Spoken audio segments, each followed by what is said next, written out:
terapeuta de esta terapia regresiva es simplemente un instrumento. Allí en la luz no te critica nadie. Entonces, ¿qué pasa cuando llegas a la luz? ¿Quién evalúa lo que tú has hecho en la encarnación? Pues tú mismo. Y a veces somos nuestros peores jueces. Muchas veces somos nuestros peores jueces en cuanto a que somos más duros, que sería otro juez diferente a nosotros. Así que no pasa absolutamente nada. Cuando analizamos ahí lo que hemos hecho, pues ya decidimos si internamos otra vez o no. Pero fijaros que decía yo que estamos en la luz cuando ¿qué? Cuando tomamos la decisión de encarnar. Decido venir a encarnar otra vez. Cuando elegimos a la que queremos que sea nuestra mamá. Por diversos motivos. Yo siempre me pregunto, ¿y por qué eliges a esa mujer y no a otra para que sea tu mamá?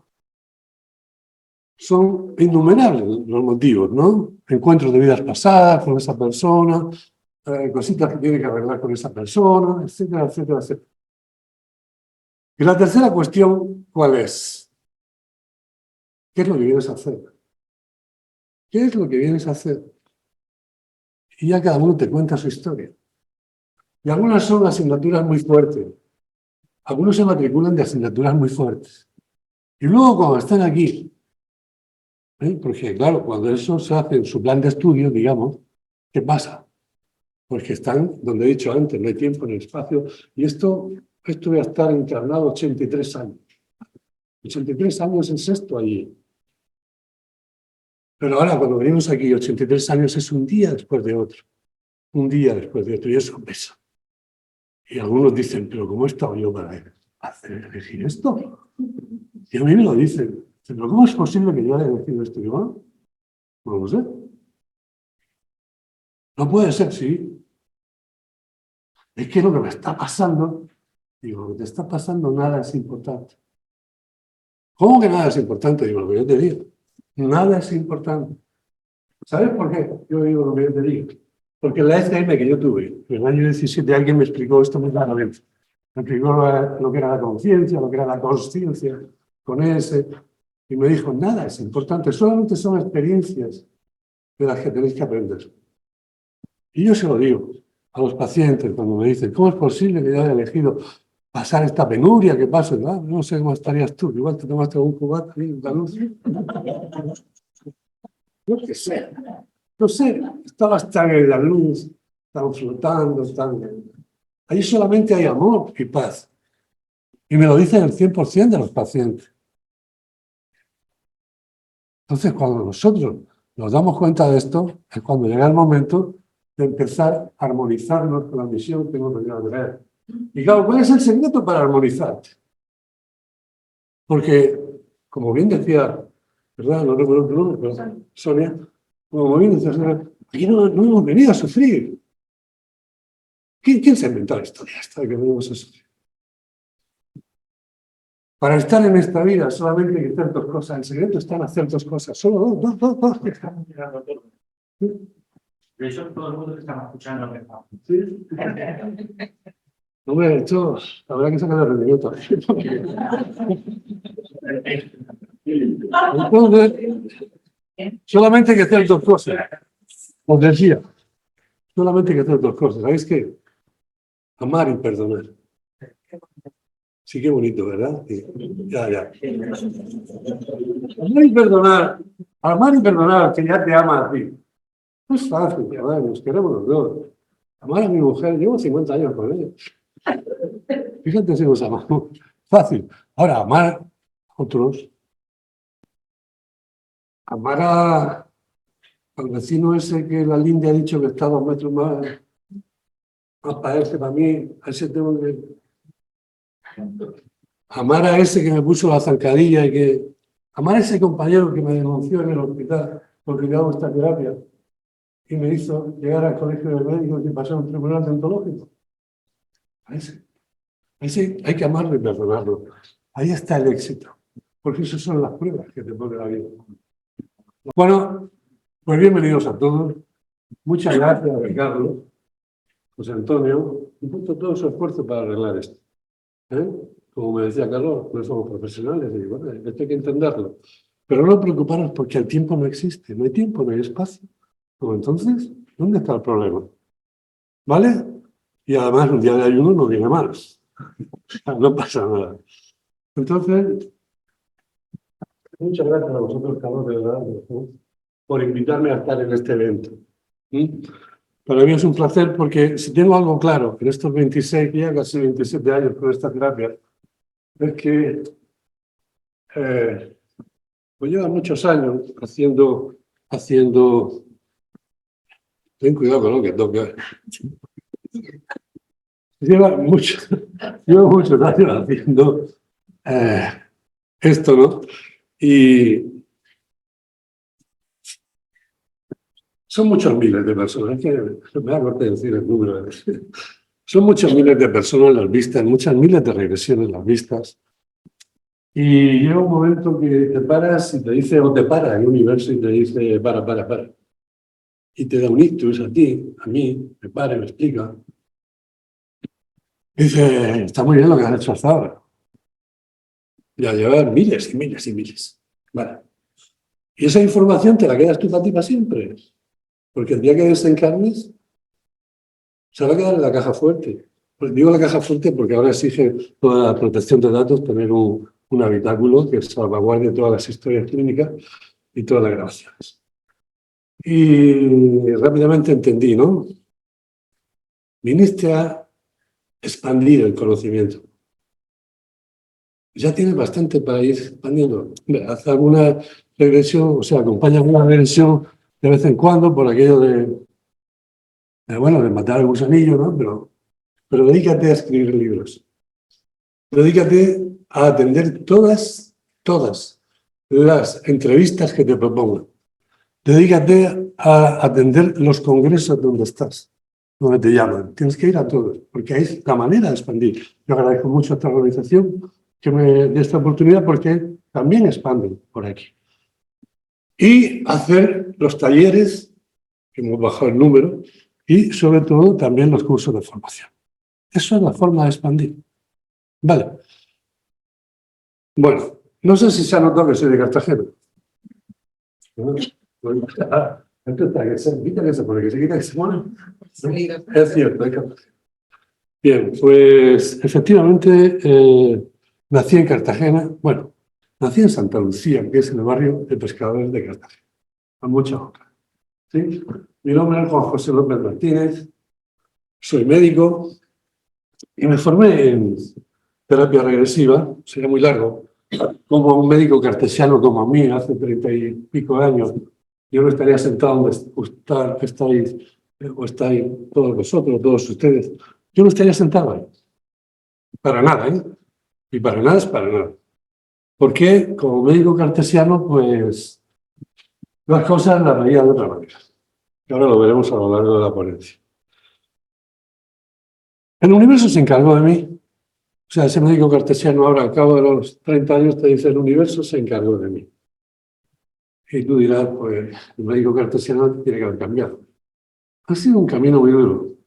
Estar en un hospital, como he estado 33 años, ¿verdad? 25 de ellos en el servicio de urgencias, pues da para mucho. Y claro, entre ese da para mucho, cuando tú rompes con esta terapia que rompe los cánones, rompe lo establecido, pues todo el mundo se te tira encima, ¿no? Es así, porque haces algo que no es lo habitual. Y eso hizo que yo tuviera que ir en el año 2009 por una denuncia al Colegio de Médicos. Y sufrí ahí, bueno, tampoco sufrí mucho, lo pasé bien. Pero me sometieron a un tribunal deontológico. Y estuve 3 horas y media de juicio. 3 horas y media de juicio. Me dijeron que podía llevar un abogado, dije que no me hacía falta, me llevé una maleta llena de libros. Mi primer libro, que era el que tenía entonces yo escrito, y a las 3 horas y media, cuando yo hablaba y cuando no terminaba de hablar, ya tenía encima el libro que se refería a eso. O tenía mis historias clínicas, el modelo que tenía de historia clínica, rebatiendo punto por punto. Pues llegó un momento que el presidente dijo, vale, Juanjo, no sigas. A ver, secretario, a partir de este momento que quede bien claro que el doctor López Martínez en su consulta privada puede seguir investigando sobre la psique humana y que nadie más me toque las narices. Esto fue curioso, porque los 4 que denunciaron no aparecieron. No, nunca aparecieron. Quien apareció en la denuncia del colegio médico fue el doctor Araña, que en su momento era el psicólogo y era el asesor personal del presidente José Luis Rodríguez Zapatero.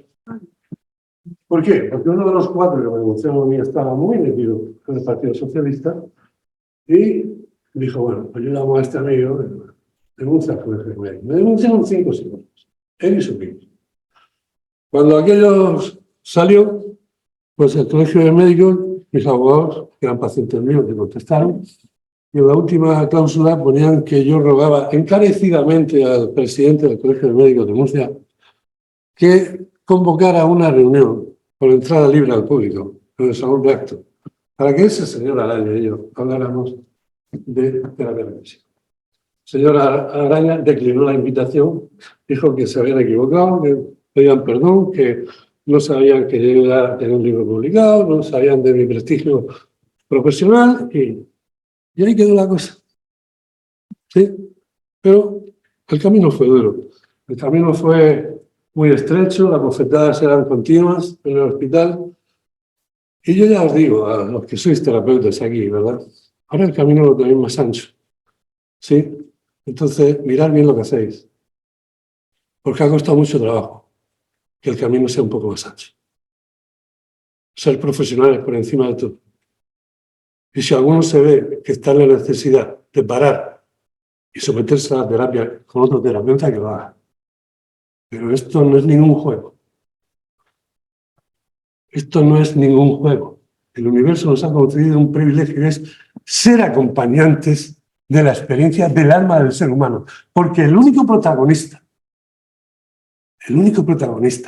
de esta terapia es el alma del ser humano. No es ni ese señor o esa señora que viene a mi consulta, y mucho menos yo, que soy el terapeuta. Así que vamos a respetar esto por encima de todo. ¿De acuerdo? Bien. ¿Habéis visto? Estáis hartos ya de ver Cartagena, ¿no? Porque hay Cartagena. Bien, yo digo así de pasada, muy ya para meterme en materia, os digo una cosa, y es que aprovechéis esta encarnación para visitar Cartagena.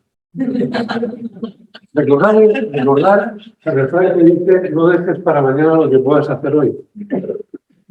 Que quiera esperar a la próxima encarnación, que haga lo que quiera, porque tiene el libre albedrío, ¿no? Pero yo os aconsejaría que lo hicierais. Una buena excusa sería, pues, oye, pues ya que vamos a la consulta de Juanjo, o de Juanjo y Marta López, que es mi hija. Me emociono, fíjate. Bueno, mi hija es una gran terapeuta, es psicóloga también, y lleva 12 años trabajando conmigo. Sí, me emociono un poquito, ¿sabes por qué? Porque es la primera vez que la nombro en público.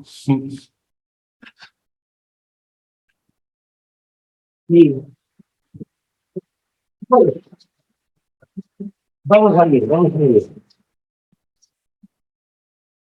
Yo vine aquí para hablar de esto. Esto no sé lo que ha pasado. Antes la letra estaba en el blanco.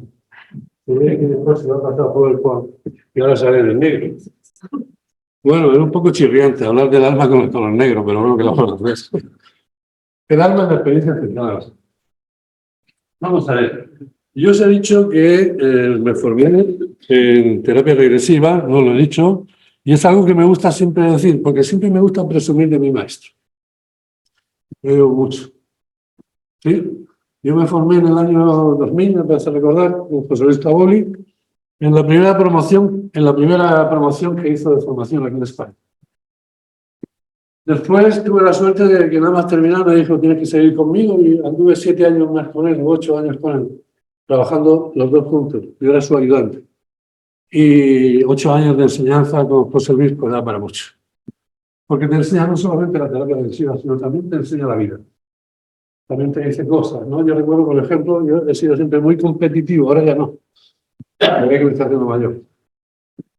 En el sentido cual, yo siempre he sido muy competitivo, siempre he participado en deportes de mucha competición, todo.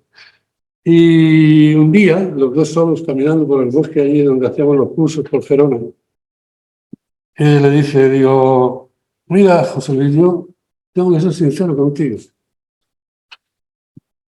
Estoy procurando ser un gran número 2 para un día intentar ser el número 1.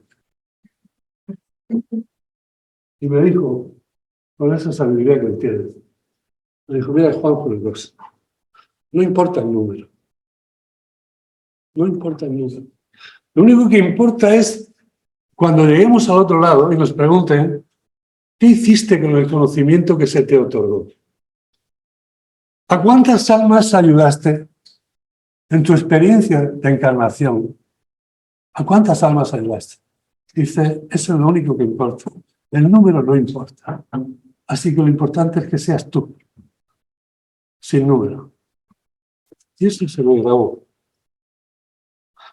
Así que estoy hablando de una persona a la que le agradezco muchísimo. Y a mí me gusta mucho, ¿no? Y agradezco mucho cuando voy a algún congreso y alguien dice de dónde viene, con quién se formó. Porque en estos 27 años yo he visto pues, cosas que no me hubiese gustado ver. Sí, he visto personas que han tenido la osadía de ponerse a hacer esto, o hacer acupuntura, o hacer cualquier otra de las terapias, ¿sí? Porque, bueno, porque he leído un libro de este y esto lo hago yo, porque yo soy médico, yo soy psicólogo. O sea, todo médico que tú quieras, o sea, todo psicólogo que tú quieras, pero yo no te he enseñado esto. Porque en la facultad no se aprende esto. Aunque, perdón, hay una excepción, en la psicología sí. Por lo menos está la asignatura, que se llama psicología transpersonal. Eso es terapia regresiva. Lo que pasa es que siempre ha empeorado mucho en la licenciatura o en el grado ahora de psicología, pues siempre ha empeorado mucho la psicología conductista. ¿Sí? Después fue el psicoanálisis, después la humanista, y desde 1960, cuando Grof se dio cuenta, el profesor Stalingrad Grof se dio cuenta, porque la vio pasar, se dio cuenta de este fenómeno. Pues entonces fue cuando dijo, a esto le pongo yo nombre, psicología transpersonal. Si leemos el libro que en 1992 publicó, que se titula La mente holotrópica, vosotros podéis leer un libro de cualquiera, de Gaboli, de mío, de Brian Way, lo que sea, de un terapeuta, que haga de verdad la terapia regresiva, y la dice Stalin Groth y dice, bueno, es lo mismo. Lo que pasa es que el catedrático le ha puesto nombrecitos a alguna cosa. Pero él la vio pasar, no la descubrió. ¿Vale? Porque la terapia regresiva, si nos fuéramos al origen de ella, ¿a dónde iríamos a parar? Pues mira, ahora mismo iríamos a parar, si buscamos el origen, hay orígenes más antiguos, pero bueno, para no alejarnos mucho, 1400 años antes de Cristo. La religión mitrense. Los mitras. En la religión mitrense la creencia se fundamentaba, o sea, la religión se fundamentaba en la creencia total de que la muerte no es el final. Existe, pero no es el final. No como a veces, yo mismo lo he dicho a veces, entusiasmado, la muerte no existe. No, perdón, sí existe, pero no es el final. ¿De acuerdo? De ahí podríamos venir hacia acá, pasando por la Grecia antigua, con Sócrates, Platón, Aristóteles, Pitágoras. Pitágoras estuvo 30 años, ¿no? En la escuela egipcia de... ¿Sí? O sea que fijaos, no es de ahora, no es ninguna moda, no es ninguna tendencia esta terapia. ¿De acuerdo? Bueno, me falta decir a una persona, y es este señor que he visto aquí, que se ha integrado con Carlos y todo, José, haciendo cosas en el ordenador. Es un discípulo mío. Y tengo que agradecerle que la decoración de todas estas diapositivas que vais a ver ahora lo ha hecho. El contenido lo puse yo, él puso la decoración. O sea que tengo que agradecerle públicamente a Salvador que lo hizo. ¿Vale? Porque yo era un inepto, ahora no es que sepa mucho, pero bueno, en el tema informático, con el método Gamba la aplicación, ahora ya era muy primero. Así, pero está ya en día, está rápido. Pero fíjate, no sabes, la letra en negro. Bueno, a lo largo de la humanidad, porque ya hemos visto que viene desde el origen del ser humano, la historia de la terapia regresiva, ¿qué es lo que ha pasado? ¿Qué preguntas se ha hecho el ser humano siempre, hoy, ayer y se la seguirá haciendo mañana seguramente, aunque creo que con menos frecuentación. Pues ha hecho tres preguntas el ser humano. La pregunta que se ha hecho es, ¿de dónde vengo? ¿Qué he venido a hacer? ¿Sí? Y cuando me muera, ¿qué pasa? ¿Dónde voy cuando me muera? O no voy a ningún sitio. ¿De acuerdo? Entonces, a mí como médico siempre me llamó la atención la muerte. Mucho. Yo decía, no puede ser, porque ¿sabes qué me enseñaron a mí en la Facultad de Medicina? Pues en la Facultad de Medicina me dijeron que la muerte era el fracaso de la medicina. Bueno, a mí y a 300 más que hay conmigo, ¿sabes? Y era decepcionante para mí, ¿no? Cuando estaba trabajando en el hospital y había un enfermo terminal y como lo tenías aquí grabado, pues tú, cuando la enfermera te decía, oye, el enfermo del Bosch 4, ¿sí quién es? Y dice, pues ese es el terminal. Ah, el terminal. ¿Eso que lo lleva? Un glucosalino. Pues pone un fisiológico. Si le acaba uno, pues pone otro. Pero yo no iba a verlo, porque pensaba que yo ya no tenía nada que hacer. Gracias a esta terapia he podido aprender rápido que cuando más necesita el ser humano a su médico es precisamente cuando está frente a la muerte. Yo empecé a buscar qué pasa en la muerte. La pregunta era, cuando morimos, ¿seguimos existiendo? Para nuestra ciencia actual, la muerte es el fin de nuestra existencia. O sea, nuestra ciencia que se basa, la ciencia mecanicista que se basa en Descartes, en Newton y en Descartes, te dice, al final de la muerte desaparecemos. O sea, pasamos la muerte y se acabó la historia. Pero la física cuántica nos dice otra cosa. La física cuántica nos dice que cuando el cuerpo físico fallece, el alma conciencia lo abandona, llevándose consigo toda la información. Después veremos que se lleva algo más. Pero eso es lo que yo llevo viendo en el máster de física. Por fin la física cuántica dice, cuando el cuerpo físico fallece, el alma conciencia. Bueno, ellos le llaman la supraconciencia. El alma conciencia lo cuesta ya. Y le llaman la supraconciencia porque han visto que, bueno, hay gente que se ha acercado a estas afirmaciones de la física cuántica y se han quedado un poquito, no sé, como un poquito fascinados, ¿no? Y han dicho, no, esto es supraconciencia. Y han dicho, yo le he puesto el nombre de supraconciencia. Yo le puedo poner de hiper mega conciencia. Bueno, ¿qué pasa? No sé, lo que no tenemos que hacer es levantar los dedos. Porque el ego es bueno, no, el ego no es bueno. Pero hay algo que yo incluso pienso que es peor que el ego. ¿Sabéis qué? La fascinación. La fascinación no te deja pensar, la fascinación no te deja razonar. La fascinación te hace flotar. Y tú vas. Y aquí tenemos que andar con los pies pegados al suelo. Sí. ¿Vale? Porque hay muchas personas, no sé si habréis visto, vosotros habéis conocido a muchas personas, yo sí, que se pasan la vida añorando el pasado y anhelando el futuro. Y ya os digo yo que se están perdiendo lo más interesante. Porque el pasado no existe. Existió. ¿Cuándo existió el pasado? Cuando fue presente. El futuro no existe. ¿Cuándo va a existir el futuro? Cuando sea presente. ¿A mí me preocupa el futuro? Yo no sé si mañana me voy a despertar. ¿De qué me estás hablando? A mí lo que me interesa es el aquí y el ahora, el presente. Y ahí es donde tengo que estar, porque ahí es donde tengo que estar para hacer lo que he venido a hacer. Y esto es lo que tenemos que tener claro. Bien, pues ese es uno de los primeros principios que dice la física cuántica y sigue diciendo, seguimos vivos en un plano diferente en el que todo es energía. Ya se ha hablado aquí esta mañana, todo es energía. Pues claro que todo es energía. Por supuesto que todo es energía.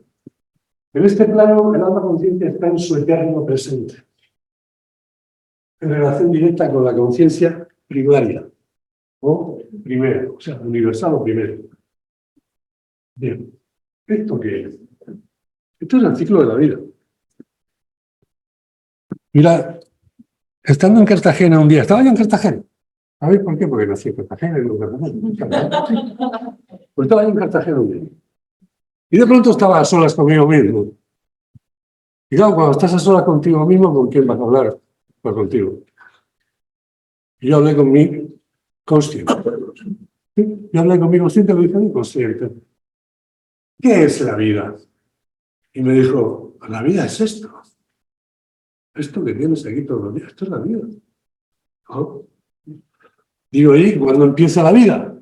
Y dice, hombre, no, empezar empieza cuando estuviste en el vientre de tu madre y naciste. ¿No? Oye, consciente, ¿qué pasó cuando estuve en el vientre de mi madre? O sea, yo no lo sé.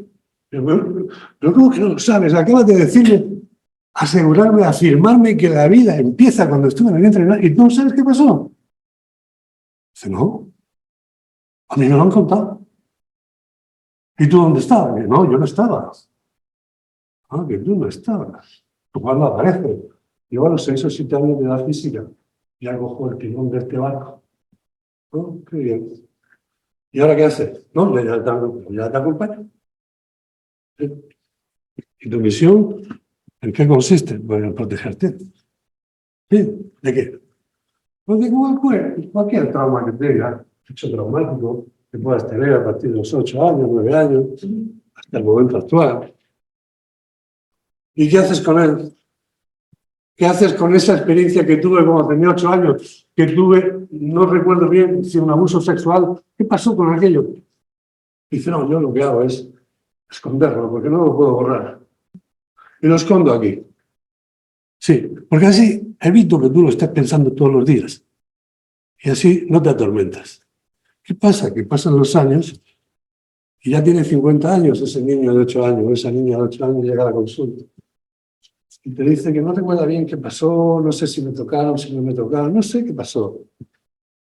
Pero cuando entra en estado regresivo, te lo cuenta con pelos y señales. ¿Quién te lo cuenta? El consciente, ¿no? El consciente está desbordado. Esto me lo tengo aquí guardado. ¿Quién está hablando? ¿Quién lo está contando? Lo está contando el alma conciencia, sin ese. Porque esa es la que estuvo en el vientre materno.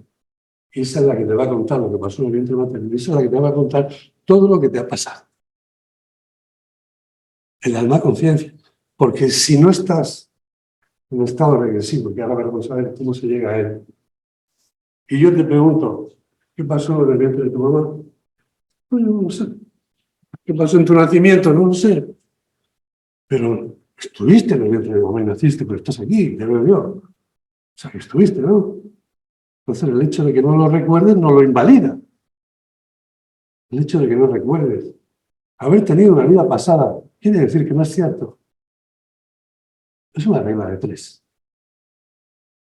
Lógicamente, durante todos estos años yo siempre he seguido 3 pilares fundamentales, que es la observación, para cualquier investigación, la observación, la experimentación y la comprobación.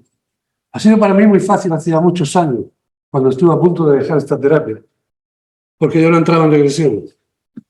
Yo no entraba en regresión, entré al 11 intento. Después de ese sí, llevo 25 postores, pero los 10 primeros fueron en blanco. No hice nada. ¿Por qué? Porque soy muy racional, porque tengo un cerebro muy racional. Sí.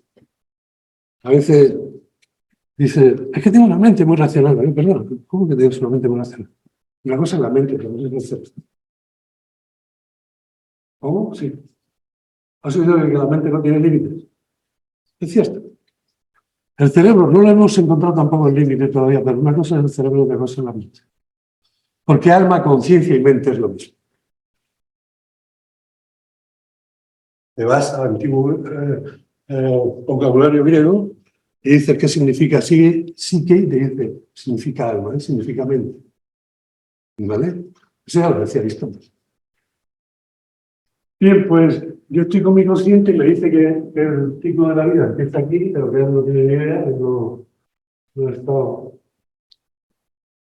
ahí. Pero sí me dice, ¿sabéis qué me dice? Que me acompaña. Si yo ya te acompaño durante el resto de la vida. Ah, qué bien. Vale. A veces dice, Más vale solo que me ha acompañado, pero bueno, no es el caso. Él me acompaña y dice, y vamos a llegar a la muerte. Y digo, sí, la muerte, ¿qué va a pasar? Dice, la muerte yo voy a estar presente. Gran diferencia con el nacimiento. Ya va a tener alguien que me cuente que me estoy muriendo. Es mi consciente. Y como soy consciente de que voy a morir, tengo conciencia con ese de que me voy a morir.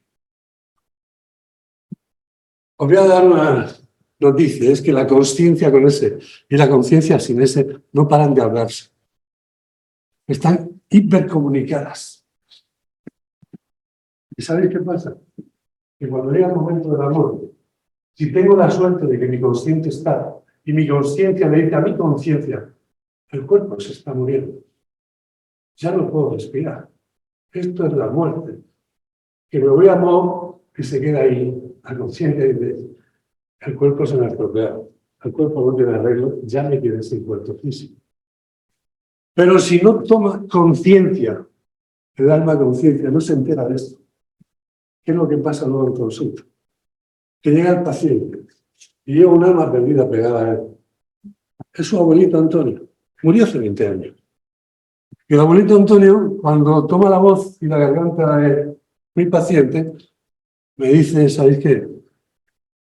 Pues mire, yo es que estuve malito, estoy en el hospital. Pero bueno, ahora estoy muy tranquilo porque me han dormido. Él se da. Ah, qué bueno. Y, bueno, estoy durmiendo ahí. ¿Y qué hace aquí con tu nieto?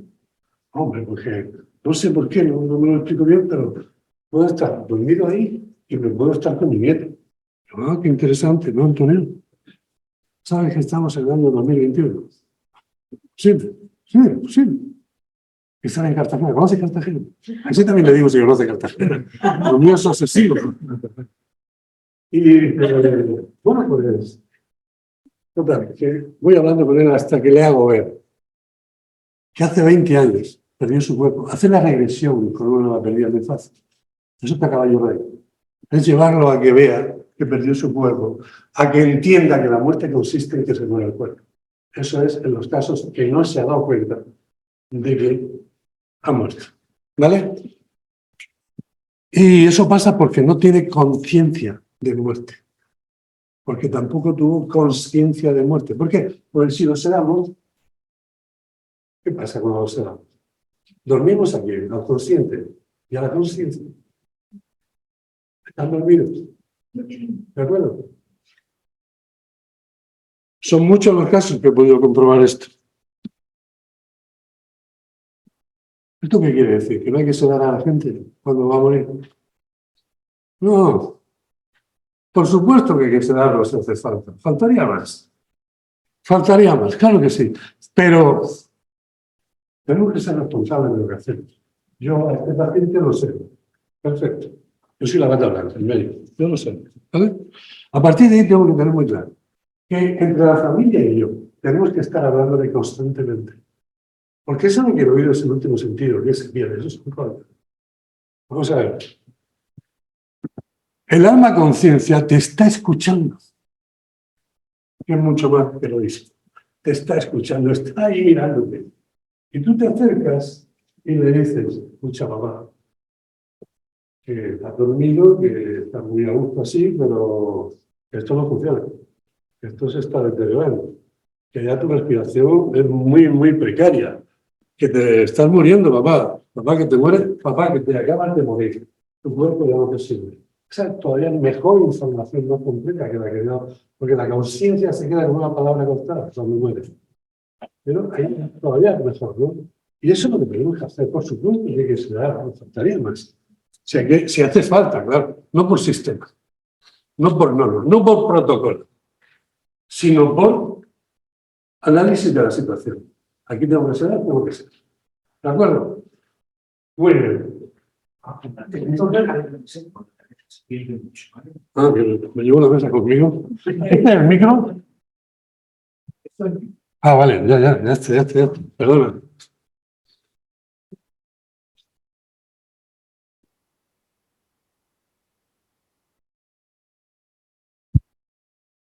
Bueno, pues como digo, en la muerte está el consciente.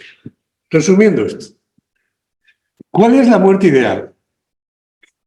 Pues la muerte ideal es tener conciencia y conciencia de que me estoy muriendo. Esa es la muerte ideal. Tener conciencia y conciencia de que me estoy muriendo. ¿Vale? ¿Qué sucede en el proceso de la muerte?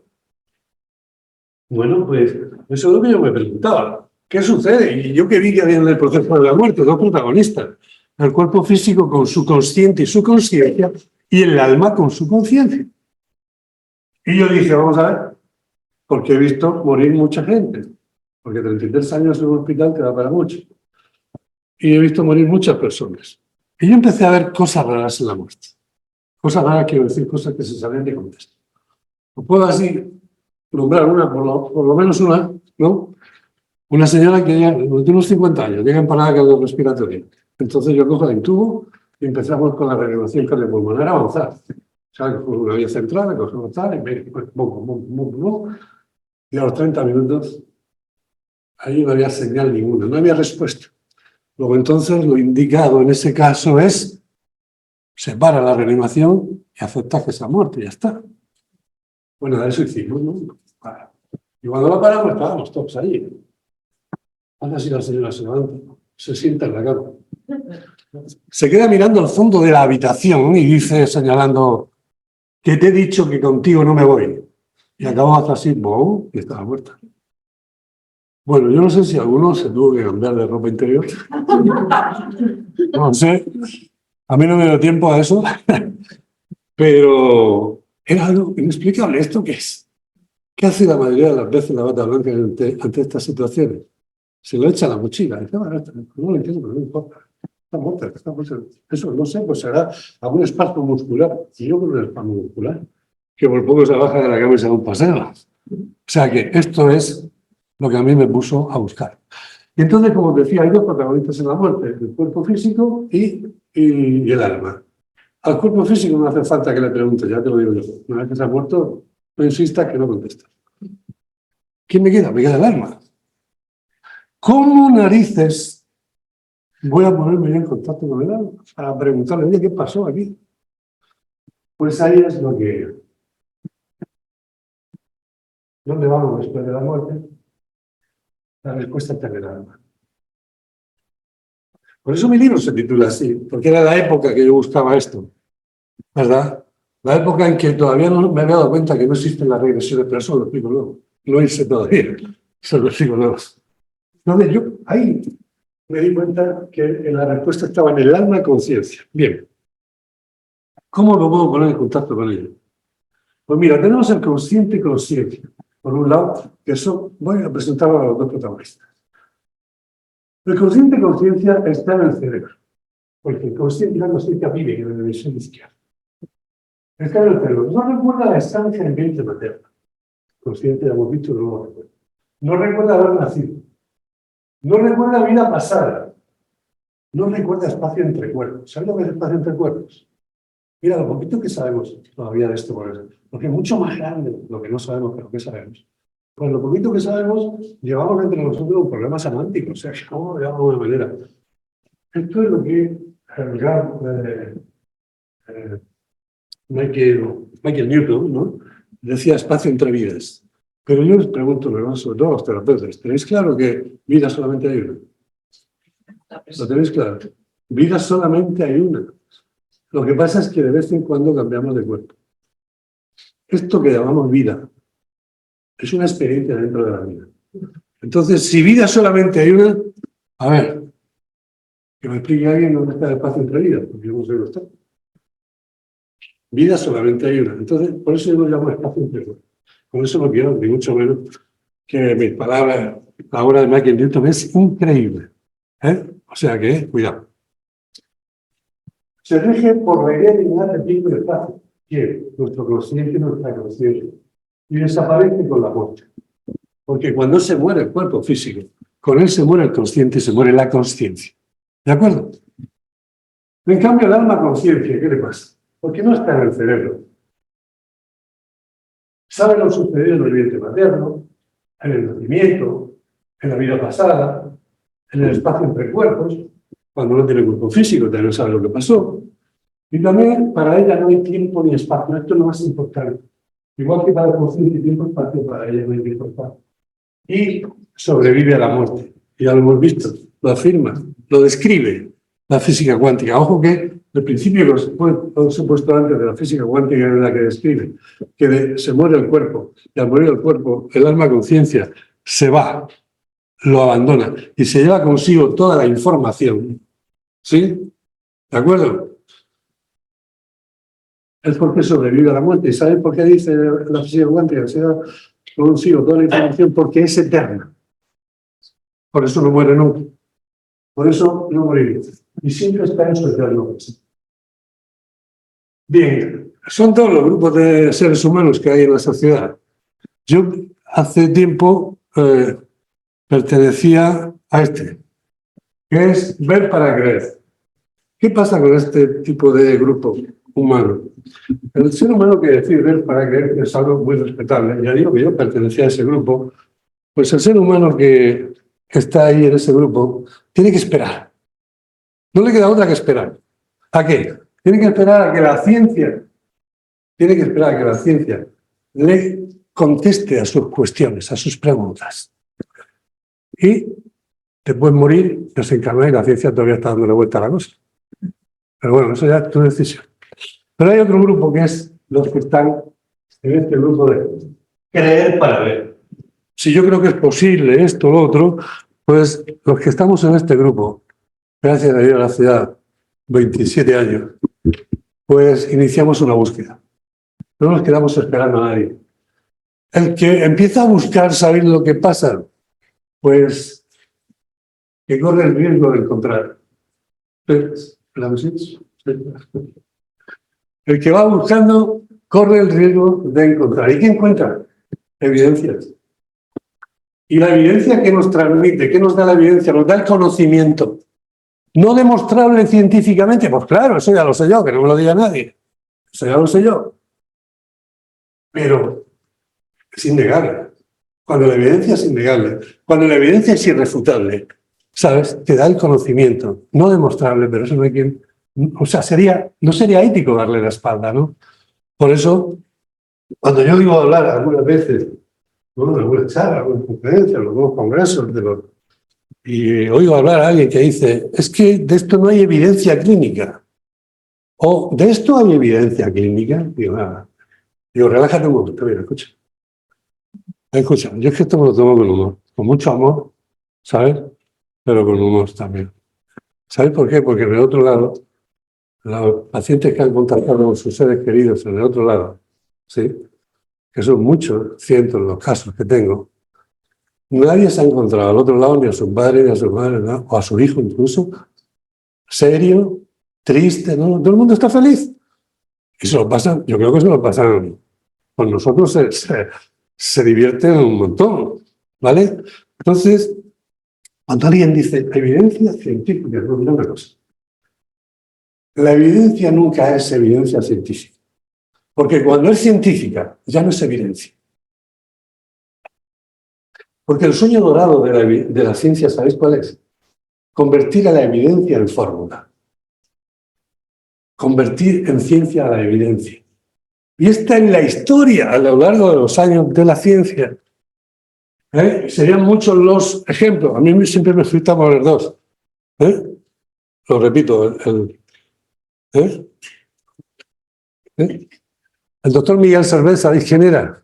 Sí. Sí. Es que mi mujer dice, siempre pone el mismo ejemplo. Ahora hay el otro, que es el de Giordano Bruno. ¿Sabéis lo que hizo Giordano Bruno? Decir que la muerte no es el final, que después de la muerte seguimos vivos y que posiblemente estemos encarnados, hay seres encarnados no solamente en este planeta, sino en muchos más. Y por eso le costó la vida. ¿Sabéis qué dijo Miguel Servet? Pero esto a final del siglo XVI, o sea, anteayer. ¿Sabéis lo que dijo? Dijo que la sangre va del corazón a los pulmones y de los pulmones al corazón por arterias y venas. Y ya así dijo la religión que estaba con la ciencia elegía. Hoguera, en Ginebra, le pegaron fuego. Vosotros sabéis que va la sangre del corazón a los pulmones por arterias y venas, ¿no? Y vuestros padres lo sabían también. Y vuestros abuelos. Y el abuelo del abuelo. pues estamos casi rozando el 16, o sea, que fue cuestión de tiempo, pero le pegaron fuego. Ahora sí, en Zaragoza hay un hospital que dice Hospital Miguel Servet. Sí, mucho hospital, pero le pegamos fuego. Claro, es que queremos solucionar el tema, ¿no? No tiene solución. Entonces, estos ejemplos lo he mencionado para que veáis que la evidencia siempre ha ido por delante de la ciencia. Lo cual nos lleva a esta conclusión, que la evidencia de hoy es la ciencia de mañana. Evidencia de nuestra existencia. O sea, aquí estoy hablando de que yo os miro y no os veo. Yo os miro y no sé quién sois. Lo único que veo es el traje que lleváis, el cuerpo que utilizáis. Yo no veo otra cosa. Pero yo sé que ahí está el ser que realmente sois cada uno de vosotros. El alma conciencia que realmente sois, estáis ahí. ¿Y sabéis por qué lo sé? ¿No sabéis por qué lo sé? Mira. Porque el cuerpo físico tiene vida. Porque movéis el cuerpo, por eso sé que estáis ahí. Porque cuando no estáis ahí, el cuerpo se queda quieto. Como pasa en la muerte. Entonces sé que estáis ahí, porque el cuerpo tiene vida, el cuerpo se mueve. Bueno, vamos a hablar de algo que nos va a ayudar a entender todo esto. Y es el estado expandido de conciencia. ¿Qué es el estado expandido de conciencia? El estado expandido de conciencia es una capacidad natural que tenemos todos los seres humanos, ¿vale? Que nos permite estar simultáneamente en dos presentes. En el presente en el que ahora estoy, porque aprovecho para deciros que un ser humano en regresión tiene que estar o sí consciente. Si no, no sirve la terapia, no sirve. Entonces, el estado expandido de conciencia me permite, sin dejar de estar aquí, estar a la vez, simultáneamente, en el presente de esa experiencia en la que está el origen de lo que ando buscando. Porque ¿qué ando buscando yo? O sea, el estado expandido de conciencia, cuando hablamos de psicología transpersonal, terapia regresiva, ¿cómo se activa el estado expandido de conciencia? Pues mira, hay una forma de activar. Y es cuando el ser humano entra en contacto con una emoción, con una sensación o con un síntoma cuyo origen desconoce. Cuando la medicina alopática lo ha visto, lo ha estudiado de arriba abajo y le ha dicho, mira Manuel, que lo que tú tienes, pues yo pues no le encuentro origen orgánico. Y Manuel me dice pues que a mí yo siento un miedo, yo siento una ansiedad, yo siento... ¿Desde cuándo? Desde que pasó esto. Ah, sí. Pues mira, igual lo tuyo es psicosomático. Los médicos alopáticos, yo también dije eso hace muchos años a más de un paciente, quizá lo tuyo sea psicosomático. Y no era consciente yo de que le estaba diciendo la verdad. ¿Por qué? Porque le estaba diciendo, el origen de lo que a ti te pasa está en tu alma. Así de fácil. ¿De acuerdo?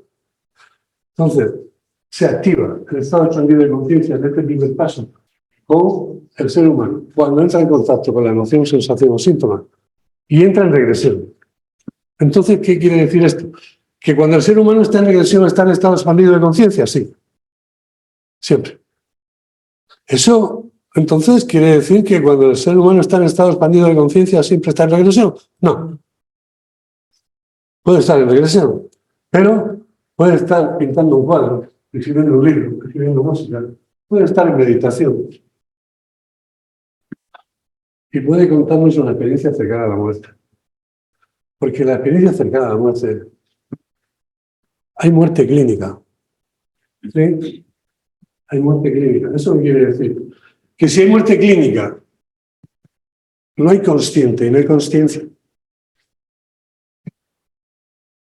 Porque el individuo está inconsciente. ¿De acuerdo? ¿Qué es, o sea, ¿qué es lo que sí hay?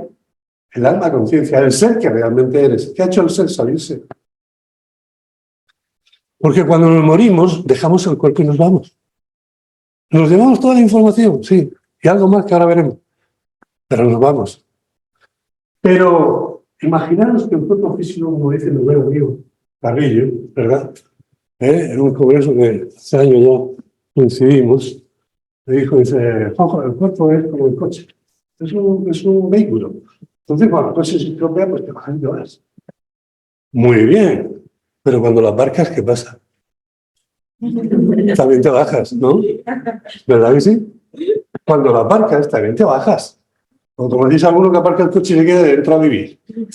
No. Lo que pasa es que en la muerte te vas y lo dejas porque ya no tiene vida. Cuando lo aparcas en el sueño, por ejemplo, en una relajación, por ejemplo, en una anestesia general, por ejemplo, te vas, pero te quedas. ¿Esto cómo que es? Esto quiere decir que una parte de mi ser, de mi alma conciencia, se va y la otra. ¿Se hace una parte? ¿Se hacen dos partes? No. Se hacen dos todos. Porque la alma conciencia, ahora veremos sus capacidades, tiene la capacidad de duplicarse, o sea, de desdoblarse. Y al 100% como es, hace así, se desdobla y se sale del cuerpo. Y vive la experiencia que tiene que vivir donde, en el plano de los sin coche. En ese plano ninguno tiene coche, uno porque lo han aparcado y otro porque ya no lo tienen. Se le estropeó. Por eso están esos sueños lúcidos que dicen que he visto ahí a mi padre, he visto, fíjate qué bien que estaba, y lo abracé. Y le pregunté, ¿sentiste el abrazo? Y dice, claro, lo sentí muchísimo. ¿Por qué? Porque están en igualdad de condiciones. Pero a la vez está ahí en el cuerpo, porque el cuerpo necesita la energía para seguir funcionando. ¿Sí? O sea que estemos atentos, ¿eh? No inunde el entusiasmo y nos salgamos y luego, ¿dónde vuelve? Se ha estropeado el coche. No. Tenemos la capacidad de hacer. ¿Quién nos cuenta la experiencia cercana a la muerte? Nos la cuenta. Nos la cuenta el alma conciencia. Porque ¿quién vive la experiencia cercana a la muerte? El alma conciencia. ¿Cuál es el problema? El problema es el siguiente. Yo nos he dicho antes que en regresión, no lo he dicho antes porque quería llegar aquí, en regresión, cuando el paciente dice estar en una experiencia que él identifica como experiencia de vida pasada, cualquier terapeuta debidamente preparado sabe que no va a dar por finalizada esa experiencia hasta que ese paciente no reviva la muerte en esa vida pasada. Y ahí fue donde yo primero me enteré en qué consiste la muerte. ¿Acordáis? Que yo andaba buscando que el alma me lo explique. ¿Y qué me dice el paciente que revive la muerte en vida pasada? Pues me dice, estoy viendo mi cuerpo. Bueno, primero hay una cosa que me llamó la atención como médico, que pacientes, personas no sanitarias, eran capaces de decirme, pero con pelos y señales, todos los síntomas de la muerte que decían que estaban sufriendo en ese momento. Cada tipo de muerte tiene síntomas diferentes, de un infarto y de una hemorragia masiva. Pero esas personas que no son sanitarias, en estado perdido de conciencia, en regresión, han sido capaces de describirte todos los síntomas. Eso fue lo primero. Pero bueno, a lo que voy. El 100% de ellos, ¿qué te dicen? El 100% de ellos te dicen que estoy viendo mi cuerpo. El 100% de ellos te dicen estoy viendo una luz, un ser de luz. El 100% de ellos te dicen, cuando yo le aprieto un poco, bueno, le aprieto en el sentido de que apretarle quiero decir que le pregunto y le pregunto qué es la luz y qué es la luz y qué es la luz, explícame qué es la luz. Y ellos ahí tienen un problema, el 100%, tienen un problema que es la inefabilidad. No encuentran las palabras adecuadas para explicarme. ¿Y por qué no la encuentran? Porque cuando su conciencia, su alma conciencia vive la experiencia y recupera el conocimiento, y ese alma conciencia le explica a la conciencia lo que acaba de vivir, sentir y experimentar, la conciencia no encuentra las palabras necesarias para poder describir de forma lógica, racional, entendible y con método científico lo que acaba de contarle la conciencia. Porque no tenemos las herramientas hoy en día aquí para explicarnos la inmortalidad del alma, para explicarnos, por ejemplo, la omnisciencia del alma, para explicarnos, por ejemplo, la omnipotencia del alma, para explicarnos la omnipresencia del alma. No tenemos las herramientas. Yo tengo una ilusión, que el día que desencarne podré entender todo esto. Pero con la ciencia mecanicista que tengo aquí, no. Quizá dentro de no muchos años, la física cuántica pueda dar una explicación hasta aquí, por ejemplo, ¿no? Porque ahora mismo ha descrito lo que pasa en la muerte, pero no lo ha demostrado. sea, pero es cierto que antes de demostrar una cosa, lo primero que tienes que hacer es describirla. Yo estoy convencido de que posiblemente, muy posiblemente, el gran místico del siglo XXI pueda ser el físico cuántico. ¿De acuerdo? Porque es el que va a avanzar un poquito más. Eso no quiere decir que la física cuántica va a llegar a demostrarlo al 100%, no. Esa demostración del 100%, ese entendimiento de qué pasa, quizá lo logremos cuando estemos al otro lado. Pero no desesperaros, que todos vamos a ir al otro lado. Aquí no se queda nadie. Aquí no hay enchufe. Aquí todos, en su momento, vale, que para arriba. Bueno, para arriba o para donde sea, ¿no? Pero hacia la luz. Bien, en el estadio de que el paciente tiene, cuando está en la experiencia de perimuerte, pues pasa también lo mismo. Entonces, vamos a parar aquí un segundo, nada más. ¿Os acordáis lo que me ha dicho el que ha revivido la muerte en vida pasada? Veo mi cuerpo, veo un ser de luz, voy a la luz, y además cuando le aprieto un poco me dice, mira, yo no encuentro las palabras, pero lo que sí te puedo decir es que el amor y la paz que yo siento aquí no la he sentido nunca. Pues eso mismo me dice el de la FM, sin hacer regresión. Pero es que eso mismo me dice este, en su experiencia de perimuerte, sin hacer regresión. Porque también está en estado expandido de conciencia. Porque cuando dice el moribundo, horas o días antes, dice, estoy viendo aquí a mi padre y a mi madre. Y tú, bata blanca, dices, no te preocupes, mira, eso son alucinaciones, no te preocupes. Entonces Miguel dice, a este no le digo ni pío. Ya no le cuento nada más, porque tanto el paciente de la experiencia cercana a la muerte como el que está en la perimuerte andan buscando un interlocutor válido, una persona que a ellos le permita la confianza suficiente y necesaria para poderles decir lo que están viendo y experimentando en ese momento. Y si no, prefieren guardar silencio, porque no quieren pasar por locos. Y esta es la joya de la corona.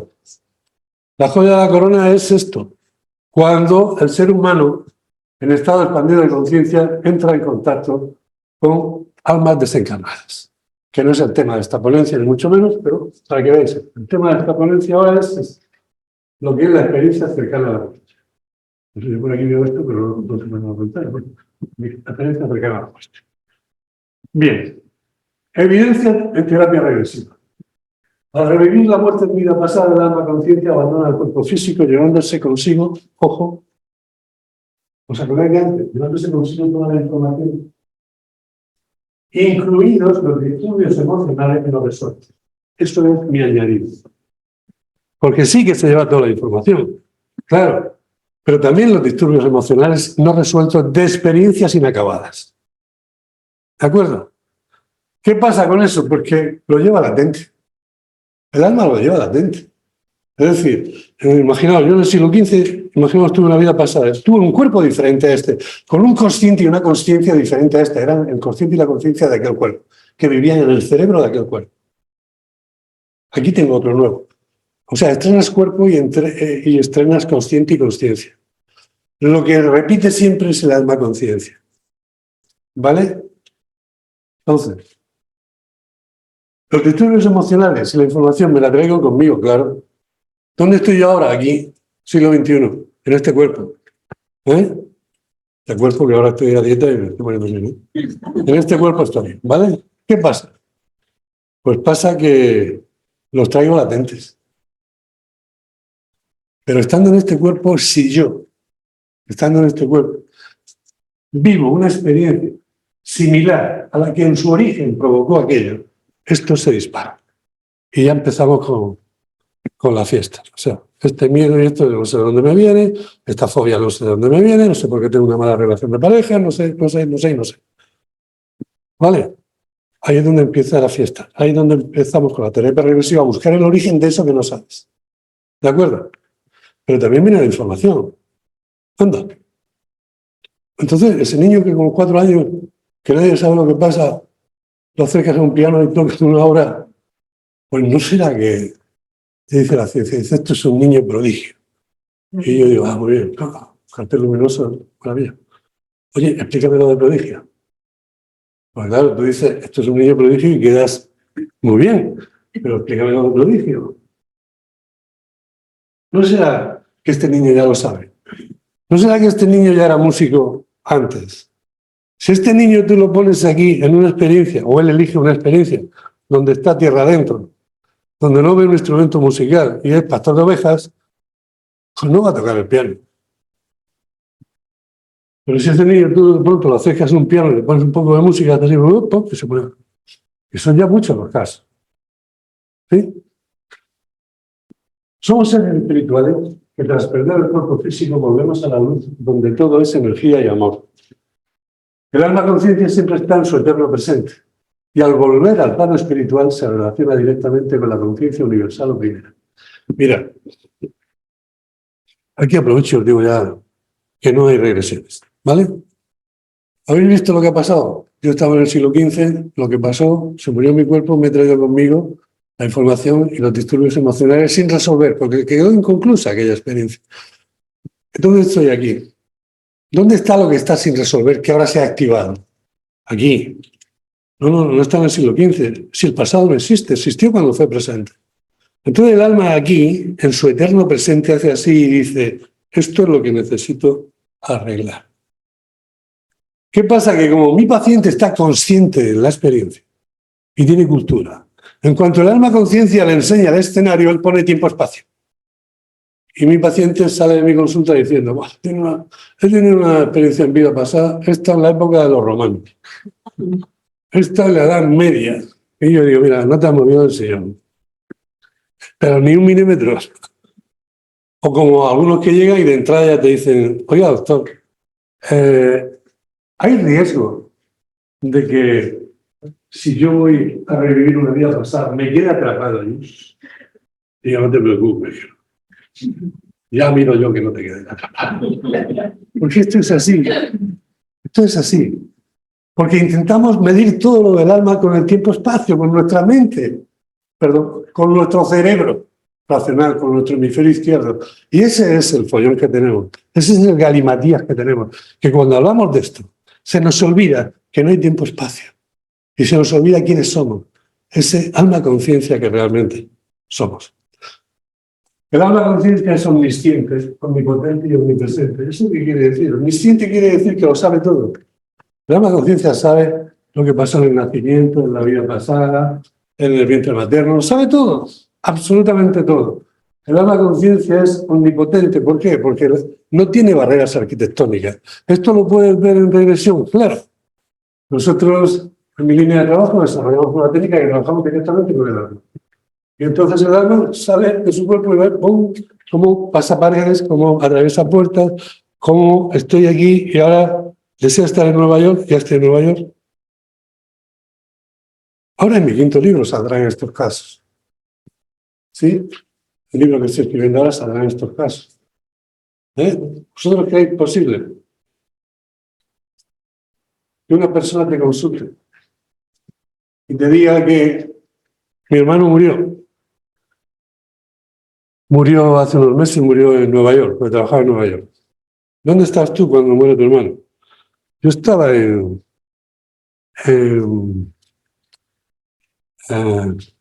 Marruecos, sí, pero ¿cómo se llama? En Casablanca. Yo estaba en Casablanca. ¿Y qué pasó? Mi padre me llamó, estábamos en Casablanca, mi pareja estaba en un congreso de su profesión. Y mi padre me llamó y me dijo, oye, que ha muerto tu hermano. Vale. Murió, me han llamado que murió el día de la noche pasada durante el sueño. O sea, al despertar estaba muerto. O sea, al amanecer estaba muerto. Ella tenía una angustia tremenda. Me dice que en ese día intentan, vamos a hacer lo que sea, aunque sea en la cabina del piloto, buscar un vuelo a Nueva York, y no hubo manera. Tuvo que volar al día siguiente, ya llegó allí, ya lo tenían en el cuerpo en el hospital y tal. En la experiencia. ¿Qué hace el alma conciencia? El alma conciencia, cuando ella dice, me muero, y le pregunto y dice, me salí del cuerpo, digo, ¿dónde estás? Y como yo sé que es omnipotente y puede ir a cualquier sitio, simplemente le dije, fíjate que cosa más fácil. Desea estar en Nueva York junto a la cama de tu hermano, antes de que muera. Y se plantificó, ¿por qué? Porque el alma trabaja en su eterno presente. No hay tiempo-espacio. Y pudo vivir la experiencia de estar justo junto a su hermano en el momento que él muere. En el momento que él deja el cuerpo, y en ese momento ya se contactó directamente con él y le acompañó a ir a la luz, que era de lo que se trataba, de que ese alma fuera a la luz cuanto antes, ¿vale? Y eso, pues yo sé que las neuronas del hemisferio izquierdo empiezan a echar chispas, como la radiografía, digo, la diapositiva de antes, que veía las chispas de las neuronas, por eso le pasa a las neuronas. Pero cuando esto lo ves una y otra y otra y otra y otra y otra vez, es la evidencia, te está enseñando, te está dando esa información que no puedes acceder a ella por otro camino. ¿De acuerdo? Y el momento en el que ese ser espiritual decide volver a encarnar, ¿con quién y para qué? Esto también. Es decir, las tres preguntas que nosotros nos hacíamos, ¿de dónde vengo? ¿Qué vengo a hacer? Y después de la muerte, ¿qué pasa? Esas tres preguntas tienen respuesta a través de la terapia regresiva, porque el alma nos lo explica. Características del alma consciente, pues mira, sobrevive a la muerte, es eterno inmortal, es omnisciente, lo sabe todo, lo puede todo y es omnipresente, simultáneamente puede estar en diferentes lugares y situaciones. ¿Esto dónde lo aprendí? Pues esto, mi querido José Luis Cabulí no me lo enseñó. Esto lo aprendí por el camino. Esto. La omnipresencia del alma. Después se lo comenté y le encantó, porque seguimos siempre en comunicación los dos. ¿Cómo aprendí yo esto? Mirad, trabajando en mi consulta, un día vino un paciente, contactó con su padre, y un paciente que de estas cosas no sabía nada, y vino con su secretaria, a la que sí le gustaba esto. Total, que contacta con su padre, habla con su padre, le presta la voz y la garganta a su padre, que él me dijo, me estás diciendo que le preste yo la voz y la garganta, porque él no veía a su padre, veía una energía. Luego se dio cuenta que era su padre, ¿no? Y me están diciendo... Total, que pude hablar con su padre y al final se fue a la luz. A los 2 meses me dice, ¿tú puedes ver a mi madre? Sí, claro. Viene la madre contacta también con el padre y yo, muy orgulloso de hombre, yo pensando, digo, y escucha, ¿y cómo está tu marido? ¿Lo ves luminoso? ¿Lo ves? Dice, ¿este luminoso? Con la vida que me ha dado. Y se me engancharon los dos a discutir ahí. Y cuando pasó un ratillo, dije, vamos a serenarnos. De verdad que no está luminoso, no está en la luz. Dije, no, que no está en la luz. Él está aquí, la luz está. Yo veo una luz allá, pero él está aquí. Total, que al final pude hablar con él a través de ella y se fue a la luz otra vez. Pero yo me quedé solo en casa, pues no era el primer caso. Y yo decía, pero vamos a ver. Si hace 2 meses se fue a la luz, ¿qué narices hace aquí otra vez? ¿Qué pasa aquí? Yo no sabía esto.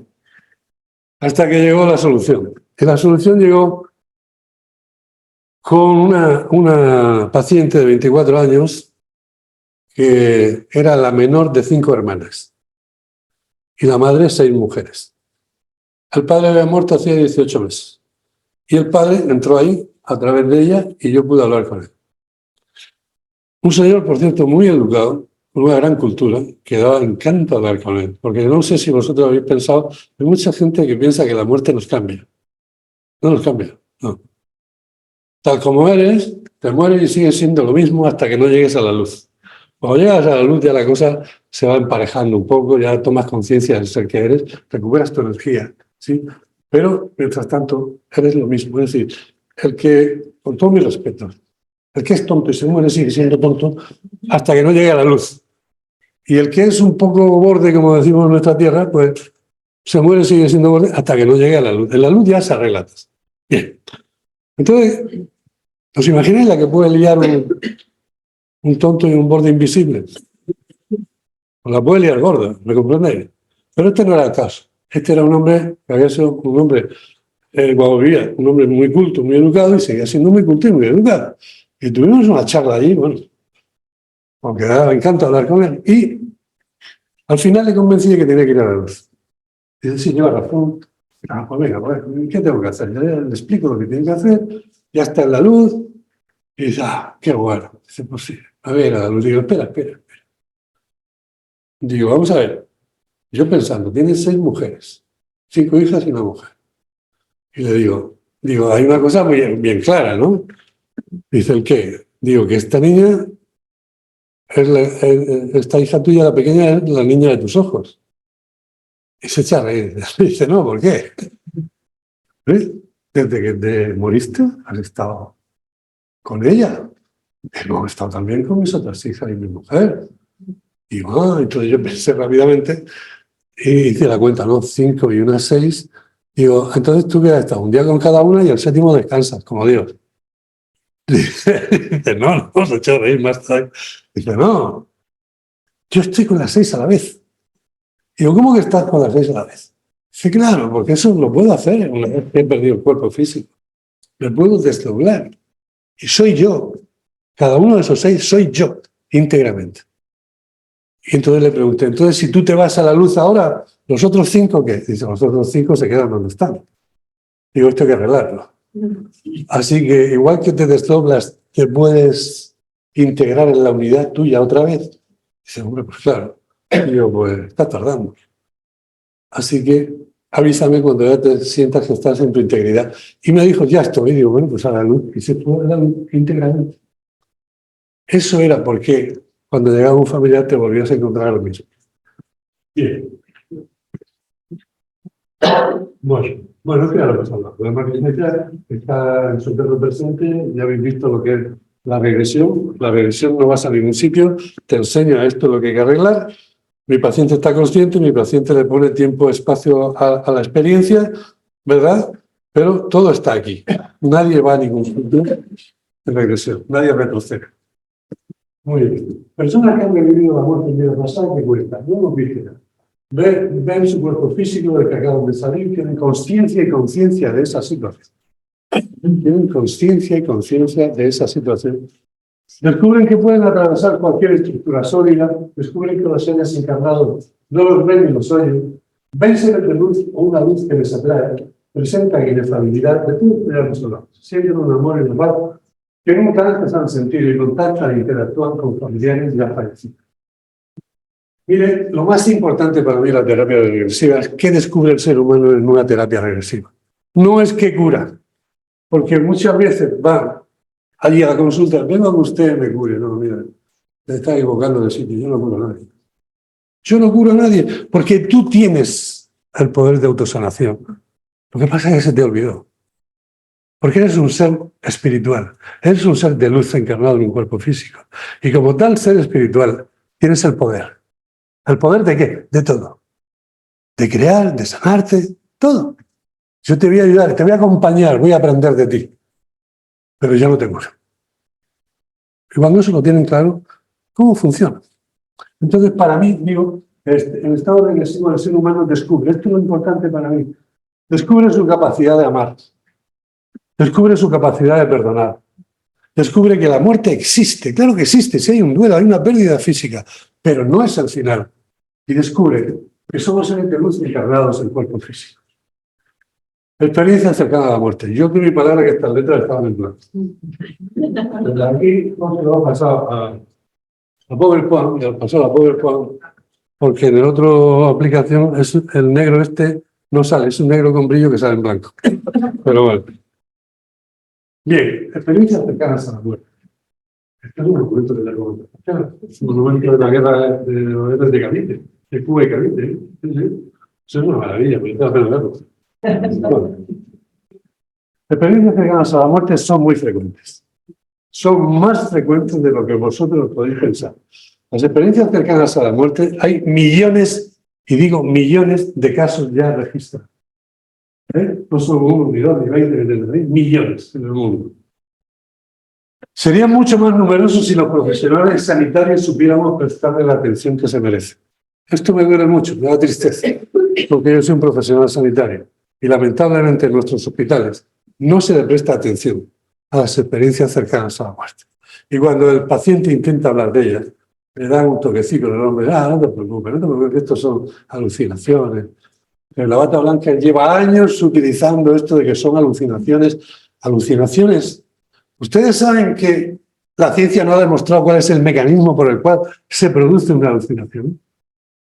¿Qué pasa? Que la bata blanca está utilizando argumentos no científicos para justificar la situación que le desborda. Entonces, ¿dónde estamos aquí? ¿Hay científicos ahora o cientifistas? ¿Qué pasa? ¿Sí? Entonces, me da tristeza. Porque en el momento que le prestáramos atención serían muchos más millones los casos que se podrían registrar. Pero en eso estamos. Hay una vertebración común en todas las experiencias cercanas a la muerte. Por lo que todas las personas que han tenido un ECM dicen lo mismo. Dicen lo mismo hasta un nivel. A partir de ese nivel, o sea, te dicen lo mismo en cuanto a que he visto mi cuerpo, he visto una luz, he visto seres de luz, tengo una estabilidad, y a partir de ahí ya entran aquí y ya te cuentan la experiencia.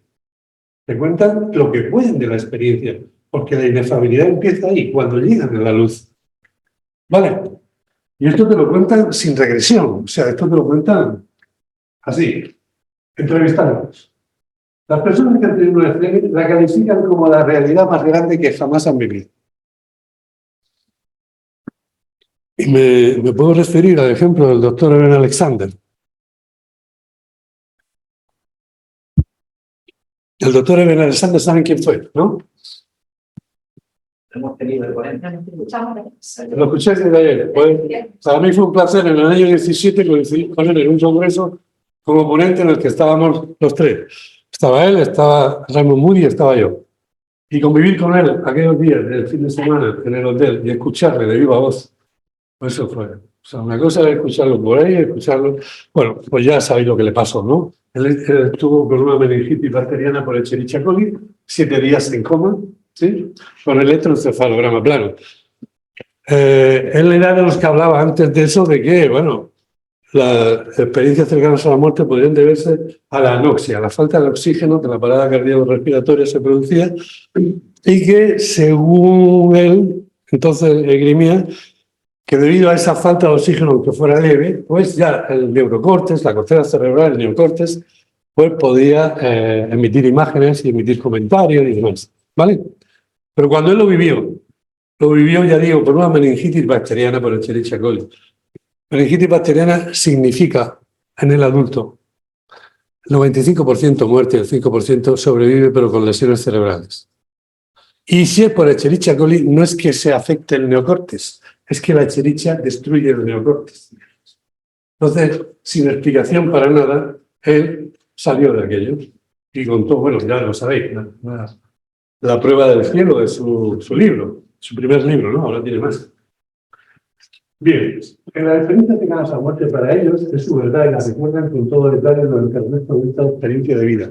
Porque puedo garantizar, yo he entrevistado a alguien con ECM y lo he dejado para volverlo a entrevistar al año siguiente y me cuenta hasta las comas. Lo mismo. Entonces, una alucinación se desvanece, no tiene argumento estructural. Pero una vivencia real no se desvanece nunca. Por eso para ellos es su verdad. Y cambian el planteamiento de su actual encarnación. Después de estar al otro lado, ¿qué han visto? Pues han visto de pronto la realidad que no conocían. Han visto que esto es una anécdota dentro de la vida. Esto es como ir al colegio o como ir a la facultad, en la universidad. Es igual.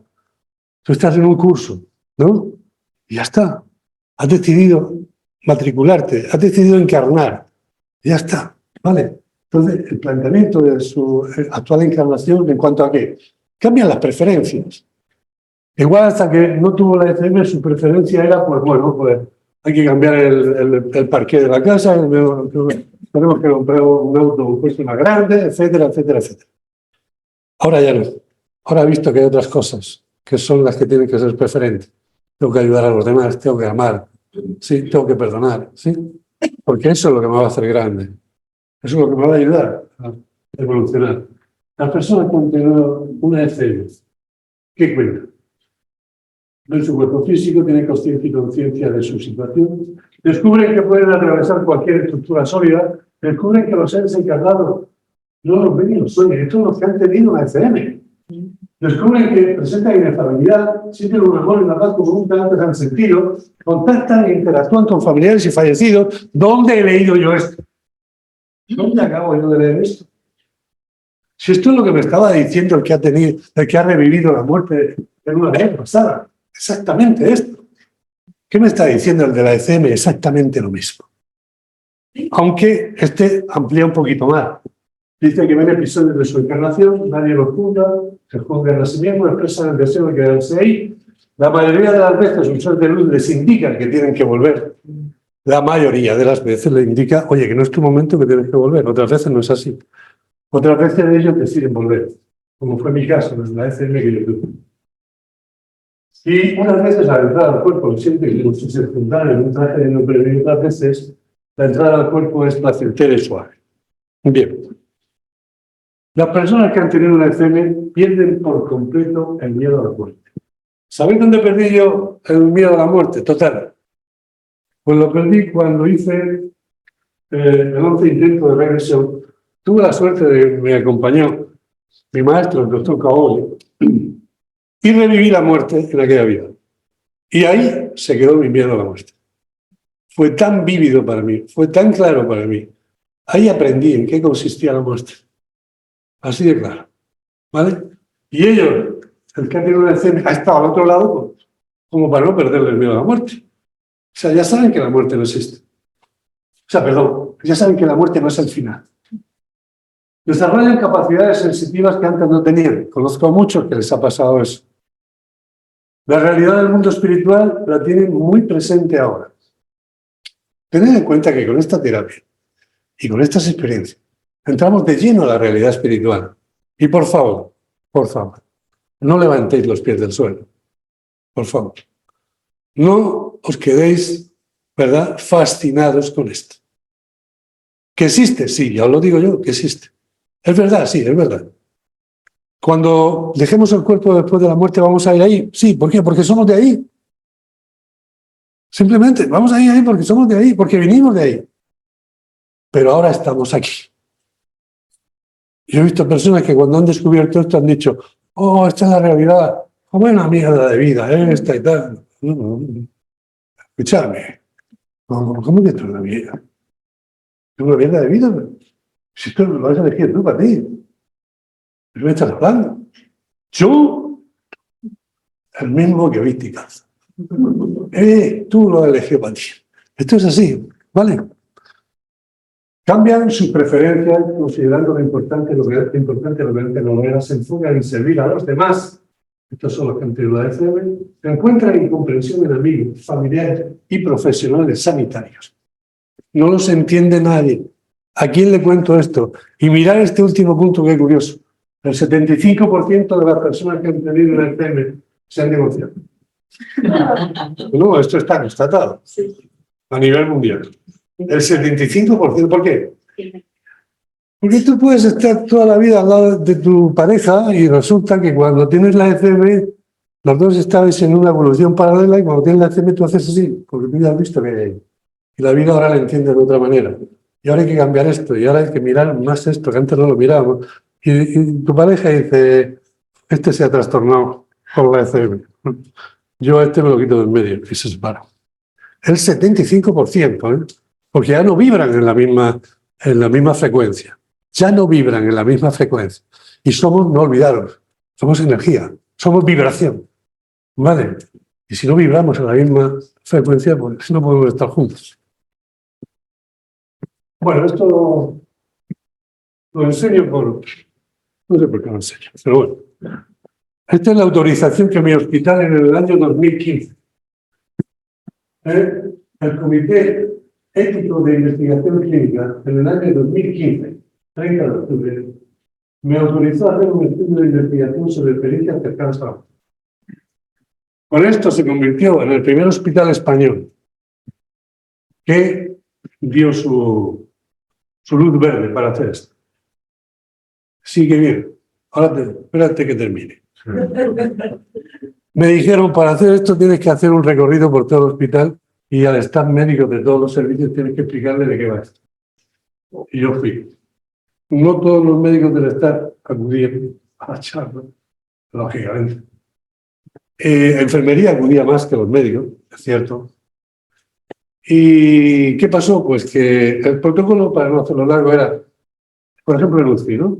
Si hay alguien que ingresa, que tiene una parada cardiorrespiratoria y se ha salido de la parada cardiorrespiratoria o ha salido del coma, me avisáis. La supervisora de enfermería me avisaba y yo ya me ocupaba del enfermo. Pues yo me jubilé el 29 de agosto del 18, o sea, 3 años después. No me avisaron ni una sola vez. Se ve que hubo 3 años de epidemia de salud en mi hospital y yo no me enteré. ¿Sabes? O sea, nadie se puso malo, nadie tuvo una parada cardíaca. Así que las vacas blancas somos la leche. Por eso vamos de blanco. Yo les dije a mis compañeros, porque algunos en las charlas que les vi me dijeron, Juanjo, vamos a ver si eso son alucinaciones. Digo, si yo no estoy aquí esa manera para discutir contigo si son alucinaciones o no son alucinaciones. Si yo lo único que hago aquí esta mañana es rogarte, por favor, sí, que cuando tengas un enfermo que haya salido de una parada cardiorrespiratoria y que te cuente estas cosas, tú en el informe de alta, además de definir lo que es todo esto, dejes bien claro que fulanito de tal ha tenido alucinaciones. Ha tenido esta alucinación. Y ya nosotros nos ocupamos de eso. Claro, yo ahí jugaba con ventaja. Hasta luego, que Dios os bendiga. Yo ahí jugaba con ventaja. No sabéis lo que os vais a perder. Ahora lo más interesante está aquí. Pero yo, el que avisa no es traidor. Entonces resulta que ni así entraron al trato. Claro, yo jugaba con ventaja porque si lo ponen, ¿qué hubiésemos visto y qué hubiesen visto ellos también? Pues hubiesen visto que todos dicen lo mismo. Con lo cual, hubiésemos empezado a hablar de experiencias cercanas a mí. Muy bien. La experiencia cercana a la muerte, ¿qué descubre el ser humano? Lo mismo que descubre en regresión. Exactamente lo mismo. Descubre que tiene una capacidad de amar infinita, de perdonar infinita, que es un ser de luz encarnado en un cuerpo físico y que la muerte existe, pero no es el final. Las conclusiones. La muerte existe, pero no es el final. Es nuestra compañera de camino desde el momento de la concepción. Es la mayor verdad de lo que consideramos vida. Y la tenemos por la certeza de que todos morimos desconociendo el proceso. Es un proceso mediante el que desaparece la conciencia y el consciente, quedando libre el alma conciencia para poder. Bueno, estos son mis 4 hijos. Sí. Mis 4 libros. Las respuestas del alma, el eterno presente del alma. Sigo a otro lado, es un libro monográfico sobre los casos que tengo recogidos, bueno, algunos de los casos de padres que perdieron a sus hijos y han podido contactar con ellos. Porque se puede contactar, no con terapia regresiva, sino con el paciente en estado expandido de conciencia. Que nos sirve para la terapia regresiva y para contactar con seres que ya han trascendido. Y el último, que es el del que estoy hablando, el alma y la experiencia cercana a la muerte. ¿Qué se consigue con esto? Pues mira, al hacer regresión sobre la experiencia cercana a la muerte, los pacientes han encontrado lo siguiente, y es que amplían muchísimo toda la experiencia. Profundizan en muchos detalles que conscientemente no te los explican. Hay algunos que han tenido experiencias en las que le crearon como una amnesia para no recordar la experiencia, porque entraron a la ciudad. Y a la ciudad, cuando tienes una ECM, los que llegan ahí dicen que si entro en la ciudad me quedo, no me puedo volver, porque en la ciudad está ya el enganche total, está mi familia espiritual. Y uno de ellos al final entró, pero no lo recordaba, lo recordó en regresión, lo revivió en regresión. Como entró y le dijeron, no, ya te vas a olvidar de esto, para poder encarnar. Por eso pasó aquí un tiempo que dice, es que no tengo que estar aquí, es que yo quisiera estar allí, y era por esto. Hasta que lo entendió y ya se solucionó. Bien. Bueno, como os habéis quedado aquí, si queréis, es breve, pero aquí contemplo lo que llamo las fases del duelo de la persona doliente, o sea, de la persona que pierde a alguien, ¿vale? Es muy breve. Las fases del duelo por la pérdida de un ser querido. La primera fase es la fase de negación y se genera en el momento de la muerte o al recibir la noticia de la muerte. La fase del duelo, o sea, la segunda fase es fase del porqué. Es la fase en la que entran inmediatamente después de la negación, ¿no? Sobre todo los padres que han perdido hijos. Yo pude afinar estas fases de duelo con la experiencia que tengo trabajando con los padres que han perdido hijos. En esta fase del por qué aparece la ira, el enfado, el dolor, la culpa, por qué Dios se lleva a los buenos, por qué no lo llevé al médico antes, por qué no dejé ir a esa excursión, por qué. Eso es tormentoso el por qué. Es un martillo que te está golpeando en el cerebro constantemente.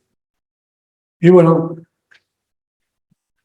sobre todo si lo veis al final, ¿por qué se ha quitado la vida? Ahí los padres se sienten con mucha culpa también, ¿no? ¿Qué es lo que no hice? ¿Por qué no me di cuenta? ¿Sí? ¿De acuerdo? Ya digo que en esa fase del por qué es donde entran inmediatamente después de la negación y se pueden estar ahí años y años en el por qué. La tercera es la fase de tristeza.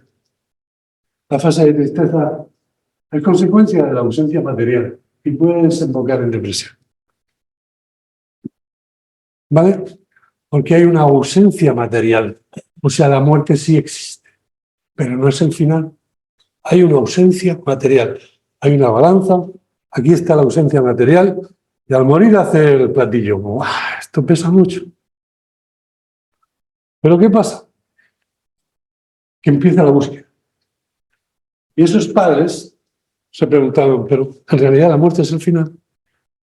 Empiezan un camino de búsqueda.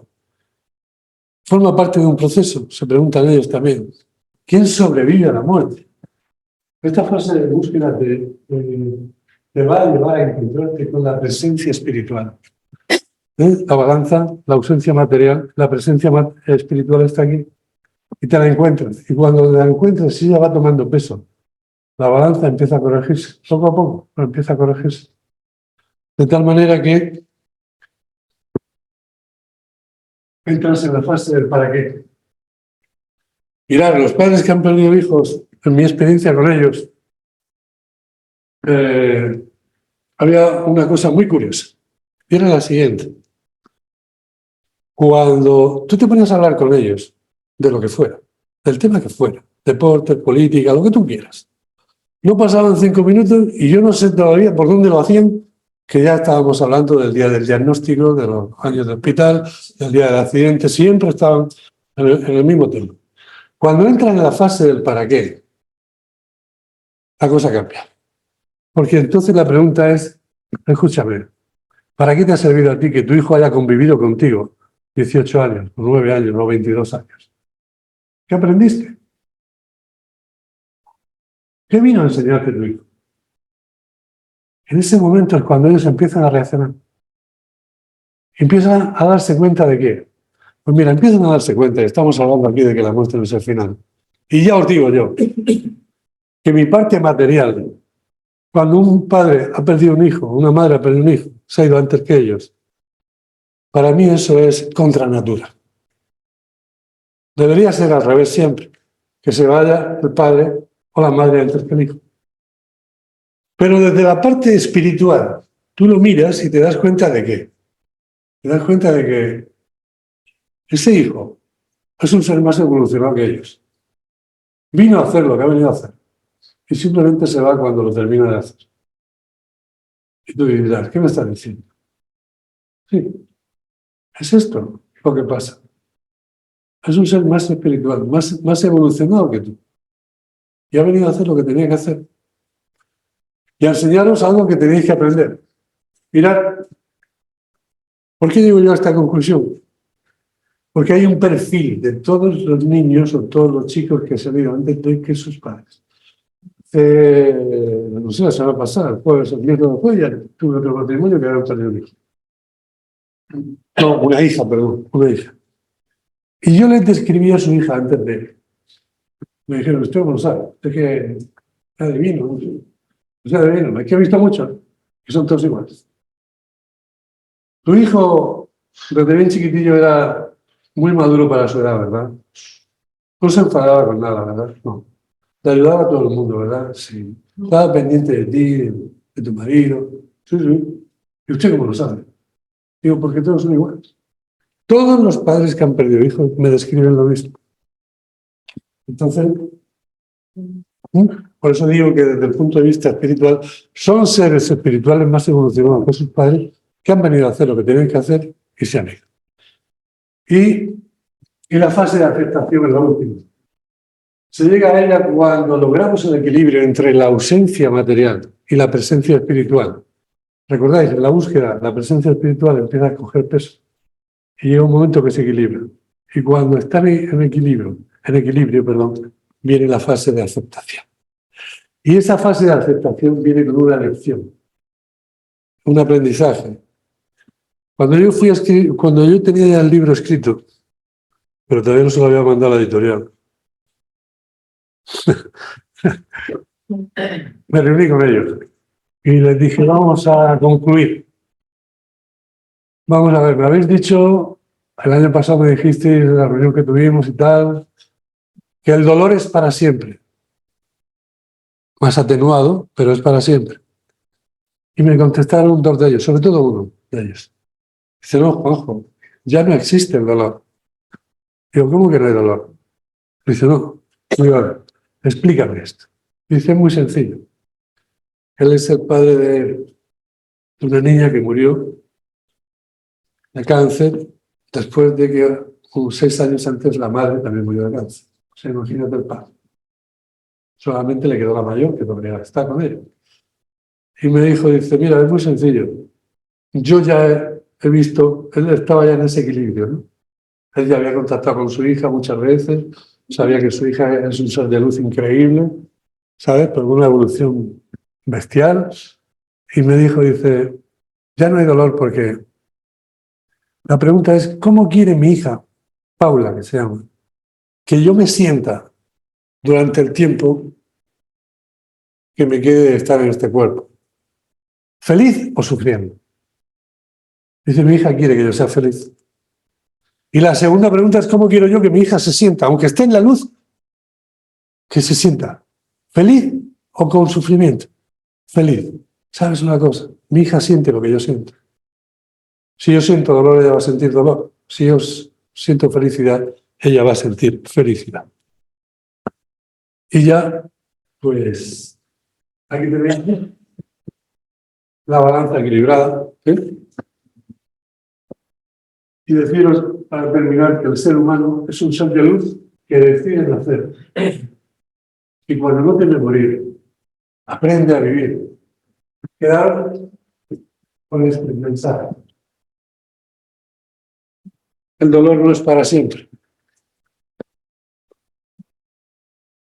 Si entiendes que la muerte no es el final, que los que se han ido no están lejos, que solo nos han adelantado en el tiempo y que volveremos a estar juntos en otro estado. Muchas gracias.